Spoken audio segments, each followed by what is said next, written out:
Ақ үй Мәскеуде Сирия президенті Башар Асадты қабылдағаны үшін сынады. ақш әкімшілігінің баспасөз хатшысы Эрик Шульц Ресейдің өз халқына қарсы химиялық қаруды қолданған Асадты қызыл кілем төсеп қабылдағаны Сирияда тұрақтылық орнату талпынысына керағар әрекет деді. Естеріңізге салсақ, Башар Асад Мәскеуге 20 қазанда келіп, Владимир Путинге әскери қолдау көрсеткені үшін алғыс білдірген. Әлемдік ақпарат құралдары екі президенттің кездесуін дипломатиялық төңкеріс деп атаған.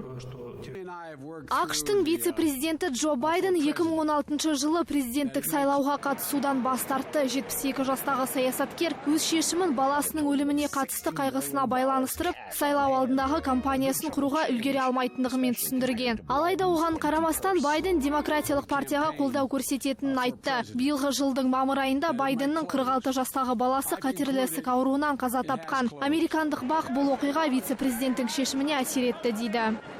ақш, Франция, Ұлыбритания және Германия елдері Біріккен ұлттар ұйымының қауіпсіздік кеңесінен Иранның ядролық сынақ өткізуін зерттеуді талап етті. Батыс мемлекеттері Тегеран билігінің халықаралық санкцияларының тәртібін бұзып, резолюцияға қайшы келгеніне байланысты алаңдаушылық білдірген. Американдық делегациясының өкілі Саманта Пауэрс орта қашықтықтағы баллистикалық ракета ел ішінде тұрақсыздыққа әкелуі мүмкін дейді. Есте болса, Иранның ядролық бағдарламасы бойынша резолюция 2010 жылы қабылданды.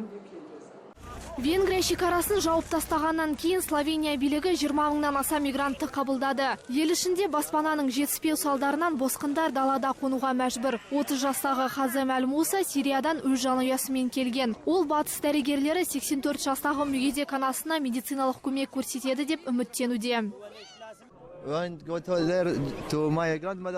мүгедек анамның денсаулығына қатты алаңдаймын. Елімізде соғыс болғандықтан Германияға қыс басталғанша үлгеруге тырысамыз. Менен бірге келген қарындастарым да бар. Олар жоғарғы оқу орындарына түседі деп үміттенемін. Қазанның 21 күні Словения парламенті шекараға әскерилерді жіберу туралы заң қабылдады. Мемлекеттің премьер-министрі Мирослав Церар мигранттардың ағымын қабылдаудың қиындық тудырып жатқанын айтып, Еуропалық одақтан қаржылай көмек сұрайтынын мәлімдеген.